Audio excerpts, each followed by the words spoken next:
வணக்கம் நேயர்களே, doctor time நிகழ்ச்சிக்கு உங்களை அன்புடன் வரவேற்கிறோம். இன்றைய நாளில் மார்பக புற்றுநோய் எதனால் ஏற்படுது, அதுக்கு என்னென்ன சிகிச்சை முறைகள் இருக்குது, அதுக்கு என்ன காரணம், ஆன்லைனில் மருந்து மாத்திரைகள் சாப்பிடுவது இதுக்கு சரியானதாக இருக்குமா போன்ற பல்வேறு கேள்விகள் மற்றும் சந்தேகங்களுக்கு விளக்கம் அளிப்பதற்காக அப்பல்லோ புரோட்டான் கேன்சர் சென்டரினுடைய senior consultant doctor Prasad Eswaran அவர்கள் வந்திருக்காங்க. அவரை வரவேற்று நாம் நிகழ்ச்சிக்குள்ளாக கடந்து செல்லலாம். வணக்கம் டாக்டர். நிகழ்ச்சிக்கு வந்ததுக்கு மிக்க நன்றி. வணக்கம். சொல்லுங்கள். பொதுவாக இந்த புற்றுநோய்ங்கிறது புகையிலை மற்றும் புகையிலை பொருட்கள் அல்லது நச்சு புகையை சுவாசிப்பதால் புற்றுநோய் ஏற்படும் அப்படிங்கிறது நமக்கு ஜென்ரலாக எல்லாருக்கும் தெரியும். ஆனால் இந்த மார்பக புற்றுநோய் எதனால் ஏற்படுது, அதுக்கு ஆபத்தான காரணிகள் அப்படின்னு நீங்கள் சொல்லக்கூடிய விஷயங்கள் என்னென்ன? மார்பக புற்றுநோய்ங்கிறது பெண்களுக்குன்னு வரக்கூடிய ஒரு பிரச்சனை. எதனால் வருதுன்னா ஹார்மோனல் சேஞ்சஸ், அதாவது பெண்களுக்கு மாதவிடாய் சமயங்களில் இந்த எஸ்ட்ரோஜன் ப்ரொஜெஸ்ட்ரான் ஹார்மோன் சுரக்கும்போது அதனுடைய கால அளவு சில பேருக்கு ஃபார் எக்ஸாம்பிள் ஒரு 9 வயசுலேயே பூப்படைஞ்சிருவாங்க. சிலருக்கெல்லாம் 50-55 வயசு ஆகியும் அந்த மாதவிடாய் தொடர்ந்து போய்கிட்டு தான் இருக்கும். ஸோ லாங்கர் த டியூரேஷன், ரொம்ப நாள் இந்த மாதவிடாயினால் அந்த இஷ்யூஸ் இருக்கும். இல்லாட்டி சில பேருக்கு அந்த ஹைப்பர் எஸ்ட்ரோஜெனிக் ஸ்டேட்டஸ்ன்னு சொல்லுவோம், அதாவது ஹார்மோன் லெவல்ஸ் ஜாஸ்தியாக இருக்கும். சிலருக்கு நல்லி பேரஸ், அதாவது குழந்தை வேண்டான்னு, இப்போ நிறைய பேர் யங் விமன் பார்த்தோம்னா they're more career oriented. So குழந்தை வேண்டான்னு நினச்சிட்டு they just continue with their life.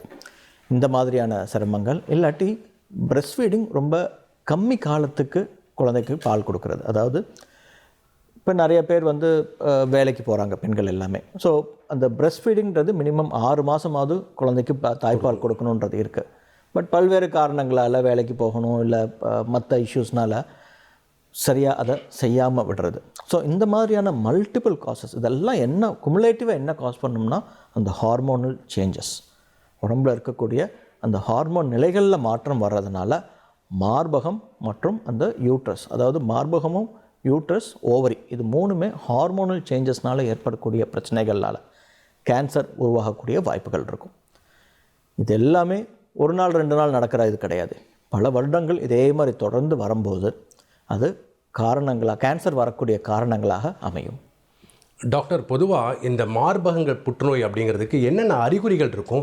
அதாவது அந்த மார்பை சுற்றி இருக்கக்கூடிய எந்த இடத்துல இருக்கக்கூடிய கட்டியாக இருந்தாலும் அது மார்பக புற்றுநோய் நம்ம சொல்ல முடியுமா?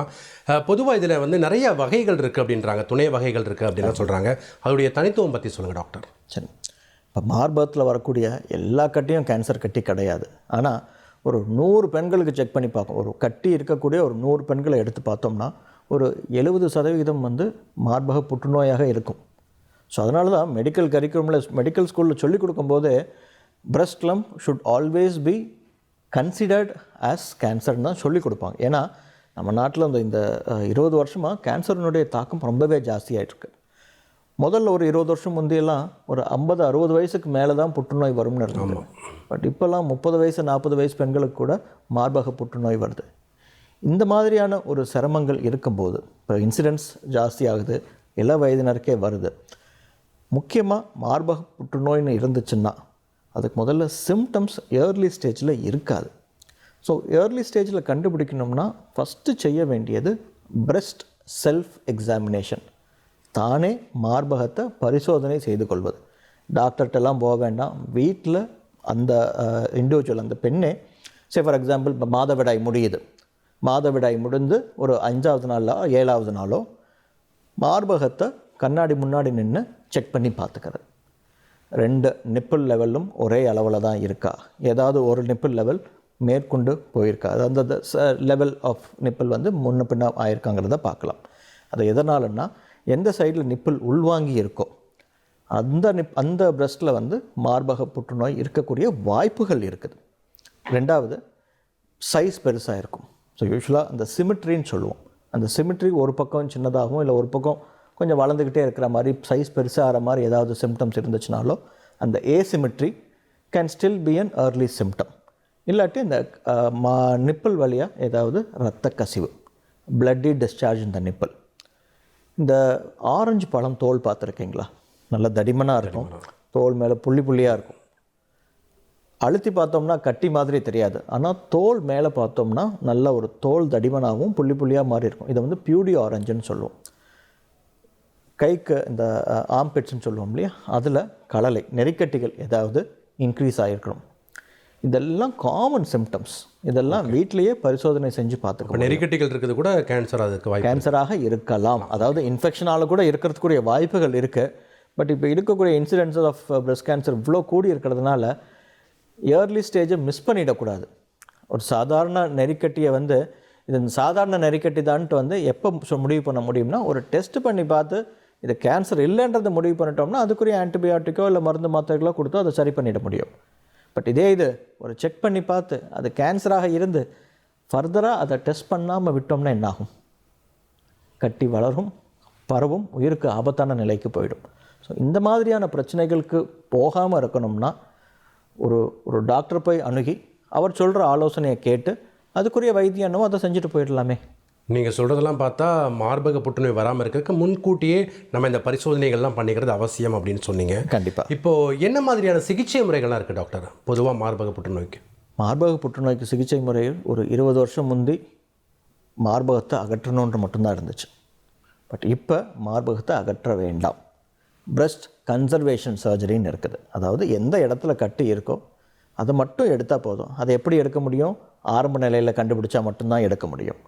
இரண்டாவது, முந்தைய காலங்களில் கீமோதெரப்பிங்கிறது எல்லாமே ரொம்பவே ஒரு லிமிட்டட் ஆப்ஷன்ஸ் தான் இருந்துச்சு. ஸோ அந்த மாதிரி கீமோதெரப்பி மெடிகேஷன்ஸ் கொடுக்கும்போது சைடு எஃபெக்ட்ஸ் ஜாஸ்தி இருக்கும். அதுவும் இப்போ மாறிடுச்சு. சைடு எஃபெக்ட்ஸ் கம்மியாக இருக்கக்கூடியது இல்லாட்டி simple type of chemotherapy medications are available. ஒரு ½ அன் ஹவரில் இன்ஜெக்ஷனே முடிஞ்சிடும்.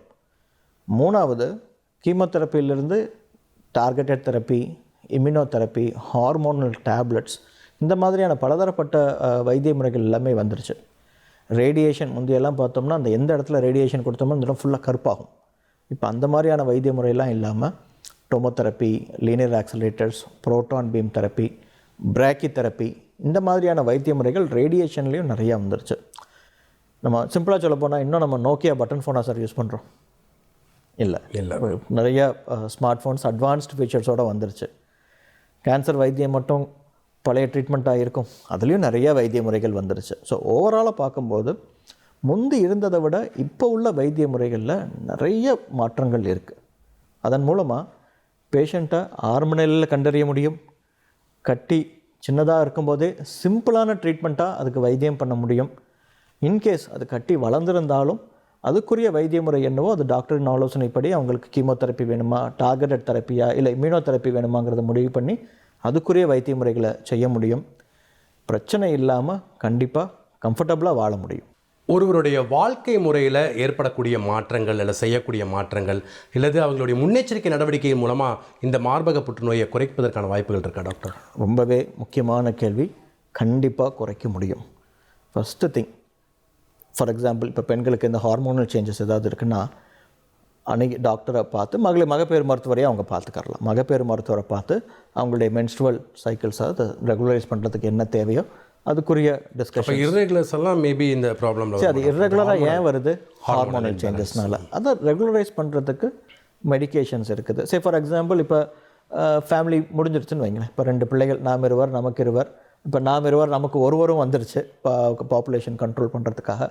சே ஃபார் எக்ஸாம்பிள் அதுக்கப்புறமா வேறு ஏதாவது இஷ்யூஸ் இருந்துச்சு அப்படின்னா there are a lot of birth control methods. So அது அந்தந்த இண்டிவிஜுவல் மகப்பேறு மருத்துவரை அணுகி அவங்களுடைய ஆலோசனை எடுத்துக்கிட்டு அதுக்கு என்ன சரியான வைத்திய முறை வேணுமோ அதை பண்ண முடியும். நம்பர் 1. நம்பர் 2, முந்தைய காலத்தில் நம்ம பாட்டி காலங்கள்லாம் பாட்டி தான் வந்து வீடு பிறக்கிறது, வீட்டு வேலையெல்லாம் செய்கிறது. இன்றைக்கி அதெல்லாம் மாறிப்போச்சு. மிக்சி, கிரைண்டர் எல்லாமே வந்துருச்சு. ஜிம்முக்கு கார்லேயோ பைக்லேயோ போய் அங்கே போய் ஓடுவோம். ஸோ உடல் உழைப்பு அப்படிங்கிறது வந்து ஹேஸ் கம் டவுன் லாட். இப்போ நிறைய பேர் வந்து பெண்களும் இப்போ நிறையா எல்லோரும் வேலைக்கு போகிறாங்க, ஈக்குவலாக தே ஆர் சக்ஸஸ்ஃபுல். பட் இந்த ஃபிசிக்கல் ஆக்டிவிட்டி அப்படிங்கிறது வந்து பரவலாக பார்க்கும்போது கம்மியாக தான் இருக்குது. ஸோ ஃபிசிக்கல் ஆக்டிவிட்டின்றது எக்ஸசைஸ் கண்டிப்பாக செய்ய வேண்டியது இருக்கும். 3வது விஷயம் ஹெல்த்தி டயட். சாப்பிட்றதில் கார்போஹைட்ரேட்ஸ், ஃபேட் கம்மியாகவும், காய்கறிகள், பழங்கள், வெஜ், நான்வெஜ் எதுனாலும் okay, but everything has to be in moderation. So protein rich diet எடுத்துக்கிறணும். வெல் பேலன்ஸ்டு டயட் கண்டிப்பாக எடுத்துக்கிறணும். 4வது முக்கியமான விஷயம், பேஷண்ட்ஸுக்கு வாழ்க்கை தரம் மாறிடுச்சு. இப்போ எல்லாத்துக்குமே போட்டி போடுறாங்க. ஈக்குவாலிட்டின்னு ஒன்று இருக்குது. சிகரெட் பிடிக்கிறதுலேயும் அந்த ஒரு போட்டி வந்துடுச்சு. முந்தியெல்லாம் ஆண்கள் மட்டும்தான் சிகரெட் பிடிச்சிட்டு இருந்தாங்க. இப்போ பார்த்தோம்னா ஆண்கள் பெண்கள் 2 பேருமே சிகரெட் பிடிக்கிறாங்க. Alcohol is also becoming more rampant in women as well. பெண்களும் மது பழக்கத்துக்கு கொஞ்சம் அந்த பழக்க வழக்கங்கள் நிறையவே இருக்குது. ஸோ இதெல்லாம் குமுலேட்டிவாக என்ன ஆகுதுன்னா உடல் பிரச்சனைக்கு வழிவகுக்குது. ஒரு மார்பக புற்றுநோய் வந்த ஒரு பேஷண்ட்டுக்கு நீங்கள் எப்படி அதை கவனத்தில் எடுக்கிறீங்க? சிகிச்சை நடந்து கொண்டு இருக்கும் போதும் அதை தாண்டி அதுக்கப்புறம் அவங்களுடைய பின்னாடி அந்த அபாயத்தை குறைக்கிறதுக்கு என்ன நடவடிக்கைலாம் எடுக்கிறீங்க? புற்றுநோய் சிகிச்சைங்கிறது இப்போ டாக்டர் பேஷண்ட் கூடிய இது மட்டும் கிடையாது. The whole family has to be part of the treatment. இப்போ ஃபார் எக்ஸாம்பிள் கேன்சருங்கிறது வந்து ஒரு ஒரு ஒரு பர்சனை உடலளவில் தாக்குற நோய் கிடையாது, மனதளவுலையும் தாக்கும். எனக்கு ஏன் கேன்சர் வந்துச்சு? கண்டிப்பாக நான் சிகரெட் பிடிக்கலையே, நான் ஒழுக்கமாக தானே இருந்தேன், எனக்கு நிறைய ஏன் பேருக்கு இந்த கேன்சர் மாதிரி வந்தது? தான் நிறைய பேருக்கு வருது. ஸோ ஃபர்ஸ்ட் திங், கேன்சர் யாருக்குனாலும் வரலாம் அப்படிங்கிற ஒரு புரிதல் இருக்கணும். இரண்டாவது, ஃபேமிலி சப்போர்ட். அதாவது நாளைக்கு என்ன ஆகும், நான் இருக்கேனோ இல்லையோ, என் குடும்பத்துக்கு என்ன ஆகும் அப்படின்னு ஒரு கொஸ்டின், ஒரு மிகப்பெரிய கொஸ்டின். கண்டிப்பாக. ஸோ இந்த மாதிரியான ஒரு கொஸ்டின்ஸ் இருக்கும்போது it needs a holistic approach. அதாவது பேஷண்ட்டுக்கு என்ன வைத்தியம் செய்யணும், பேஷண்ட்குரிய சரியான வைத்திய முறை என்ன, டாக்டராக நான் என்ன கான்ட்ரிபியூட் பண்ண முடியும், as family members, immediate family members அவங்களால என்ன கான்ட்ரிபியூட் பண்ண முடியும், as well as mental health. நல்லதே நினச்சா நல்லதே நடக்கும், அது எப்பயுமே அது எல்லாருமே சொல்லுவோம். Positive thinking. ஸோ நிறைய விஷயங்களில் நானும் பார்த்துருக்கேன். நல்லாயிடும் அப்படின்ற நம்பிக்கையோடு சில சமயங்களில் வைத்தியம் பண்ணுவாங்க. ஸோ அந்த மாதிரியான நிறைய வைத்திய முறைகள் எல்லாமே வந்திருக்கும்போது அந்த வைத்திய முறை செய்யும்போது ஃபேமிலி இப்போ பேஷண்ட்டுக்கு என்னென்ன தேவை, எதுக்குரிய வைத்தியம் என்ன, எதுக்காக ஹாஸ்பிட்டல் உடனே வரணும், எந்தெந்த சைடு எஃபெக்ட்ஸ் இருந்துச்சுன்னா டாக்டர்கிட்ட உடனே வந்தாகணும், இது எல்லாம் டாக்டர்கிட்ட கலந்து பேசி எல்லாரும் தெரிஞ்சுக்கிறணும். நம்பர் 1. நம்பர் 2, இப்போ அந்த ஃபேமிலியில் ஒரு நபருக்கு கேன்சர் பிரச்சனை வந்திருக்கு, அதே ஃபேமிலியில் மற்றவங்களுக்கும் வருமா அப்படிங்கிறதுக்குரிய காரணிகள். அதாவது சிலருக்கெல்லாம் பார்த்தோம்னா ஹெரிடிட்டரி பிரஸ்ட் கேன்சராக இருக்கலாம், பாட்டிக்கு இருந்திருக்கும், அடுத்த ஜென்ரேஷனில் அம்மாவுக்கு வரும். இப்போ 2 ஜென்ரேஷனில் வந்திருக்கிறதுனால அடுத்த ஜென்ரேஷன் பொண்ணுக்கு செக் பண்ணி ஆகணும். அது கம்பல்சரி. ஆமாம். இப்போ இதனால் இது ஃபேமிலி டிசீஸாக கூட இருக்கலாம், ஃபெமிலியலாக கூட இருக்கலாம். ஸோ இந்த மாதிரி இருக்கும்போது பேஷண்ட்டுக்கு மட்டும் அல்லாமல் அதுக்கு தான் அந்த மாலிகுலர் டெஸ்டிங்னு சொல்லுவோம். அந்த மாலிகுலர் டெஸ்டிங் பண்ணி அந்த ஃபேமிலியில் இன்னொருத்தருக்கும் இதே பிரச்சனை வராமல் இருக்கிறதுக்கு என்ன தேவையோ அதுக்குரிய சரியான ஸ்க்ரீனிங் கண்டிப்பாக செய்ய வேண்டியது இருக்கும். ஸோ இது மாதிரி ஹோலிஸ்டிக்காக செக் பண்ணி பார்க்கும்போது அந்த பேஷண்ட்டுக்கும் சிரமம் இல்லாமல் என்ன அவங்களுக்கு தேவையோ அதை செய்ய முடியும். அதே ஃபேமிலியில் மேற்கொண்டு இன்னொரு நபருக்கு கேன்சர் வராமல் இருக்கிறதுக்கு என்ன தேவையோ அதையும் தடுக்க முடியும். சில பேருக்கு வந்து நீங்கள் சொன்னீங்க இந்த 30 வயதுல எல்லாமே இப்போ வந்து மார்பக புற்றுநோய் பரவலாக வருது நாங்கள் பார்க்குறோம் அப்படின்னு சொல்லிங்க. இந்த வயதான நோயாளிகளுக்கு இந்த மாதிரி மார்பக புற்றுநோய் வர்றதுக்கு வாய்ப்பு இருக்கா? அப்படி வந்தால் அதை நீங்கள் எப்படி தனித்துவமாக கவனத்தில் எடுத்துக்கிறீங்க? இப்போ வந்து ஒருத்தருக்கு நீங்கள் மார்பக புற்றுநோய்க்கு சிகிச்சை முடிச்சிட்டீங்க, ஃபர்தராக இனி அவங்க எப்பப்போ கடைசி வரைக்கும் வந்துகிட்டே இருக்கணும்? ரைட். இப்போ நான் ரெண்டு கேட்ட கேள்விக்கும் பதில் சொல்லிடுறேன். இப்போ இள வயதினருக்குன்னு பார்த்தோம்னா அவங்களுக்கு they'll be strong enough to tolerate the treatment. Chemotherapy மருந்து இந்த மாதிரியான வைத்திய முறைகள் எல்லாமே இள வயதினருக்கு பண்ணும்போது டாலரன்ஸ் நல்லாயிருக்கும், சைடு எஃபெக்ட்ஸும் கம்மியாக இருக்கும். வயது முதிர்ந்தவங்களுக்கு ஃபார் எக்ஸாம்பிள் ஒரு 65 70 வயசுக்கு மேலேயே வச்சுக்கலாமே, ஃபஸ்ட்டு பேஷண்ட்க்கு எங்கள் அப்பா தாங்குவாரா, இல்லை எங்கள் அப்பாட்ட சொல்லாதீங்க, அதுவே தப்பு. டாக்டர் அணுகி அவங்களுக்கு என்ன வைத்திய முறை, அவங்களோட ஹெல்த்துக்கு எது சரியான வைத்திய முறையாக இருக்குமோ அதை வந்து இன்ன காலகட்டத்தில் உள்ள இந்த மெடிக்கல் அட்வான்ஸ்மெண்ட் மூலமாக அதை செய்ய முடியும். பேஷண்ட்கிட்ட மறைக்காமல் அவங்களுக்கு என்ன வைத்தியம் வேணுங்கிறத நம்ம சொல்லணும். இரண்டாவது, இந்த மாதிரியான வைத்திய முறைகள் செய்யும் பொழுது பேஷண்ட்ஸுக்கு என்ன தேவை ஆஸ் அ ஃபேமிலி, நிறையா ஸ்டேஜில் வருவாங்க. Stage 1, stage 2, stage 3, stage 4. இப்போ ஸ்டேஜ் 4ஆக இருந்தால் கூட நிறைய வைத்திய முறைகள் மூலமாக பேஷண்ட்டுக்கு என்ன தேவை, அவங்களுடைய குவாலிட்டி ஆஃப் லைஃப்பை மெயின்டைன் பண்ணுறதுக்கு வைத்திய முறைகள் நிறையாவே வந்துருச்சு.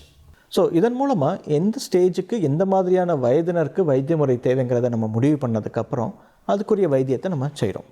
இதை செஞ்சு முடித்ததும் ஃபாலோ அப்புங்கிறது ரொம்ப ரொம்ப முக்கியமானது. அதாவது கேன்சர் ட்ரீட்மெண்ட் வந்து ஒரு வாட்டி இல்லை 6 மாதத்தோட வைத்தியம் பண்ணுறோம் அதோடு முடிஞ்சது அப்படிங்கிறது கிடையாது.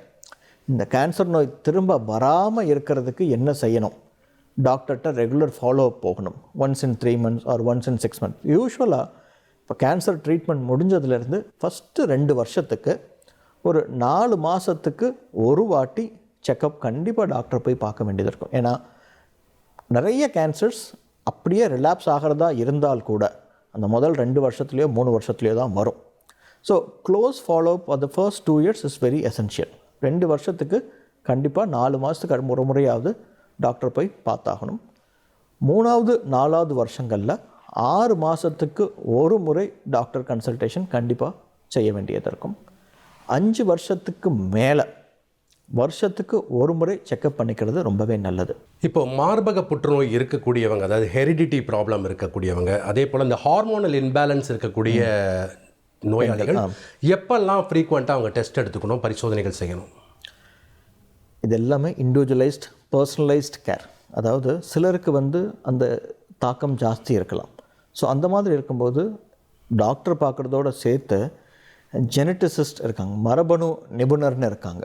ஸோ அவங்களுக்கோட கைடன்ஸில் கண்டிப்பாக இருந்தாகணும். அதுக்காக மாதம் போகணும், 3 மாதத்துக்கு ஒருக்கா போகணும்னு கிடையாது. ஒவ்வொரு பேஷண்ட்டுடைய அந்த ஒரு தனித்துவமான அந்த மரபணு மாற்றங்கள் இருக்கும். ஸோ அந்த மரபணு மாற்றத்தினுடைய வீரியத்துக்கு ஏற்ற மாதிரி அவங்களுடைய ஃபாலோஅப் அமையும். ஸோ ஃபார் எக்ஸாம்பிள் BRCA அப்படின்னு ஒரு ஜீன் இருக்குது.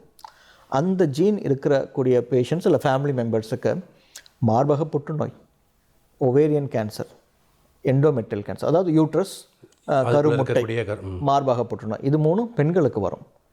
சார் ஆண்களுக்கு இதே BRCA மியூட்டேஷன் இருந்தால் என்ன பிரச்சனை வருமா? எஸ், ப்ராஸ்டேட் கேன்சரும் பேன்க்ரியாஸ் கேன்சரும் வரும். கணையம் மற்றும் ப்ராஸ்டேட். ஸோ ஆண்களுக்கு மட்டும் இல்லாமல் பெண்களுக்கு 2 இருபாலருக்கும் இந்த பிரச்சனை வரக்கூடிய வாய்ப்புகள் இருக்குது.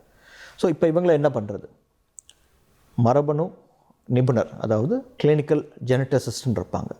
ஸோ அவங்களுடைய கன்சல்டேஷன் எடுத்துகிட்டு அதுக்குரிய வைத்திய முறைகள், அதுக்குரிய கீமோ ப்ரிவென்ஷன்ற முறையே இருக்குது. அதாவது சிம்பிள் டேப்லெட்ஸ். இப்போ BRCA மியூட்டேஷன் பாசிட்டிவாக இருக்குது அப்படின்னா அவங்களுக்கு மார்பக புற்றுநோய் வராமல் இருக்கிறதுக்கு மாத்திரை வகைகள் இருக்குது. இந்த மாத்திரை வகைகள் சாப்பிடும்போது அவங்களுக்கு கேன்சர் வராமல் இருக்கும். At some point of time ஏதாவது தேவைப்பட்டால் கூட சர்ஜரி மூலமாக இப்போ மார்பகம்னு இருந்துச்சுன்னா மார்பகத்தில் உள்ள அந்த டிஃபெக்டிவ் ஜீன்னால் கேன்சர் வருது. ஸ்கின் ஸ்பேரிங் மாஸ்டெக்டமி அப்படின்ற ஒரு சர்ஜிக்கல் ப்ரொசீஜர் இருக்குது. அதாவது வெளியே பார்க்கும்போது ஒன்றும் பெரிய மாற்றங்கள் இருக்காது. ஆனால் உள்பக்கத்தில் உள்ள அந்த மார்பக சதையை மட்டும் ஆப்ரேட் பண்ணி எடுத்துகிட்டு அதை ரீகன்ஸ்ட்ரக்ட் பண்ணிவிடுவாங்க. ஓகே. ஸோ தட் வெளியிருந்து பார்க்கும்போது மார்பகத்தில் ஒன்றும் பெரிய மாற்றங்கள் இருக்காது, நார்மலாக இருக்க மாதிரி தான் இருக்கும். ஈவன் அந்த ஸ்கார் கூட இந்த தோல் மார்பகத்துக்கு அடியில் உள்ள அந்த அடியில் அந்த கர்வ் வருது இல்லையா, அதில் மறைஞ்சிரும். ஸோ ஆப்ரேட் பண்ண மாதிரி கூட இருக்காது. ஸோ இந்த மாதிரியான வைத்திய முறைகள் டேப்லெட்ஸ் மூலமாகவோ இல்லை சர்ஜரி மூலமாகவோ அந்த குறிப்பிட்ட ஃபேமிலி மெம்பருக்கு கேன்சர் வராமல் தவிர்க்க முடியும். பொதுமக்களிடையே இந்த மார்பக புற்றுநோய் குறித்து தவறான நம்பிக்கைகள்லாம் இருக்குது. அதெல்லாம் என்னென்ன, அதை பற்றி நீங்கள் சொல்லுங்கள். நீங்கள் உங்கள் இதில் லைஃப் ஹிஸ்ட்ரியில் பார்த்துருக்கீங்களா? கண்டிப்பாக. இப்போ கேன்சர்னாலே முதல்ல அவங்க பண்ணுறது, இதுக்கு மேலே டாக்டர்கிட்ட போய் என்ன செய்ய போகிறோம், ரொம்பவே தவறான ஒரு எண்ணம். கேன்சர்னாலும் ஸ்டேஜ் 4ஆக இருந்தாலும் அதுக்கு வைத்தியம் பண்ண முடியும். வைத்தியம் பண்ணால் பேஷண்ட்டுடைய வாழ்நாளில் ரொம்ப நாள் நீட்டிக்க முடியும். அதாவது stage 4 is not end of life. கேன்சரை பொறுத்த வரைக்கும் ஆரம்ப நிலையில் கண்டுபிடிச்சிட்டோம்னா கண்டிப்பாக குணமாக்க முடியும். Cancer is curable in early stages. இப்போ அட்வான்ஸ் ஸ்டேஜ் 4ஆக இருந்தால் கூட cancer can still be treated. அதாவது கேன்சர் நோய்க்கு அட்வான்ஸ் ஸ்டேஜாக இருந்தாலும் கேன்சர் நோய்க்கு வைத்தியம் பண்ண முடியும். அந்த வைத்தியம் பண்ணும்போது ஒரு குறிப்பிட்ட ரெஸ்பான்ஸ் நல்லா இருந்துச்சுன்னா அந்த பேஷண்ட்ஸ் பல வருடங்கள் நல்லாவே உயிர் வாழ முடியும். ஃபஸ்ட் திங், டாக்டருடைய ஆலோசனை கண்டிப்பாக எடுத்துக்கணும், அதை ஃபாலோ பண்ணணும். சரி, ஃபார் எக்ஸாம்பிள் இப்போ ஒரு ஸ்டேஜ் இருக்க, ஸ்டேஜ் 4னே கூட வச்சுக்கிறோமே, ஸ்டேஜ் 4 பிரஸ்ட் கேன்சர் ஏதாவது கண்டுபிடிச்சிட்டோம்னா உடனே டாக்டரை போய் பார்த்துட்டு அதுக்குரிய வைத்திய முறைகளை ஸ்டார்ட் பண்ண வேண்டியது இருக்கும். அந்த வைத்திய முறை ஸ்டார்ட் பண்ணி ரெகுலர் செக்கப்பில் இருந்தாகணும். அந்த ரெகுலர் செக்கப்பில் இருக்கும்போது இடையில ஸ்கேனோ இல்லை அதுக்குரிய பிளட் டெஸ்ட்டோ ஏதாவது டாக்டர் செய்வோம். இதை செய்யும்போது எந்த அளவுக்கு அந்த நோயினுடைய தாக்கம் குறையுது அப்படிங்கிறதெல்லாம் செக் பண்ணி பார்த்துட்டு இதுக்கு இடையில ஏதாவது தேவைன்னா அதே வைத்தியத்தை கண்டினியூ பண்ணுமா இல்லை மாற்றுறோமா அப்படிங்கிறத முடிவு பண்ணணும். நம்ம மக்கள் என்ன செய்வாங்க, இப்போ இன்கேஸ் கட்டி வளருதுன்னு வைங்க, உடனே டாக்டரை மாற்றிடுவாங்க. தப்பு. ஐ மீன் போக வேண்டாம்னு சொல்லலை, பட் அந்த கண்டினியூட்டி, செகண்ட் ஒப்பீனியன் போக வேண்டாம், போகலாம், உடனே போகணும். போகிறதா இருந்தாலும் உடனே போய் அதுக்குரிய ட்ரீட்மெண்ட் என்னவோ அதை உடனே செய்யணும். And it is always better to stick on to one doctor. ஏன்னா அதே டாக்டர்கிட்ட அந்த வைத்திய முறை என்னங்கிறது அதனுடைய ஹிஸ்ட்ரி தெரியும். ரெண்டாவது, இந்த மாதிரியான வைத்திய முறை வந்து it's a long journey. So டாக்டருக்கும் ஃபேமிலி மெம்பர்ஸ்க்கும் பேஷண்ட்ஸுக்கும் ஒரு புரிதல் வேணும். So it's always transparent. இப்போ ஃபார் எக்ஸாம்பிள் ஏதாவது சந்தேகங்கள் இருந்துச்சுன்னா ஓப்பனாக கேட்கணும், கேட்டு தங்கள் சந்தேகத்தில் தெளிவுபடுத்திக்கிறணும். அதை விட்டுட்டு தவனாக போய் சாட் ஜிபிடிலையோ இல்லை கூகுள்லையோ தேடி பார்க்குறது. ஆனால் சில பேர் வந்து இந்த ஆன்லைன்லலாம் மருந்து மாத்திரை கொஞ்சம் கம்மியாக இருக்குன்னு சிலது வாங்குறாங்க, அதெல்லாம் சரியா டாக்டர்? ஒரு வகையில் அது தவறுன்னு கூட சொல்லுவேன். ஏன்னா கேன்சருக்குன்னு பார்த்தோம்னாலும் சரி, இல்லை இப்போ ஃபார் எக்ஸாம்பிள் இன்சுலினே வச்சுக்கோங்களேன். இன்சுலின் எல்லாமே அந்த டெம்பரேச்சர் ப்ராப்பராக அதை மெயின்டைன் பண்ணி ஆகணும். அந்த டெம்பரேச்சர் மெயின்டைன் பண்ணாமல் அது வெளியே ஃப்ரிட்ஜுக்கு வெளியவோ இல்லை நார்மல் ரூம் டெம்பரேச்சரில் வச்சுட்டோம்னா உள்ளுக்குள்ளே உள்ள மருந்து வீணாயிடும். சில சமயங்களில் ஆன்லைன் ஃபார்மசிஸில் என்ன ஆகுதுன்னா, அந்த பேஷண்ட்ஸ் கொடுக்கும்போது மட்டும் ஃப்ரிட்ஜிலேருந்து எடுத்து கொடுப்பாங்க. ஸோ அந்த சில்னஸ் மெயின்டைன் பண்ணுறதுக்காக. ஒன்றும் இல்லை, சும்மா கூகுளில் ஃபேக் கேன்சர் மெடிசன் நியூ டெல்லின்னு டைப் பண்ணுங்கள். ஏகப்பட்ட ஆன்லைனில் வாங்கினது இந்த மாதிரியான நிறைய விஷயங்கள் வெளியே வரும். ஸோ ஆன்லைனில் வாங்கிறது வந்து ஒரு தரமான ஆர்கனைசேஷன்லேருந்து வாங்கினா நல்லது. The problem is fake medications நிறையா இருக்கும்போது அதனுடைய ஜென்யூனிட்டி நம்மளால் சொல்ல முடியாது. மார்பக புற்றுநோயெல்லாம் வராமல் இருக்கணுங்கிறது தான் நீங்கள்லாம் போராடிட்டு இருக்கீங்க, வர்றதை காப்பாற்றணும்னு பார்க்குறீங்க.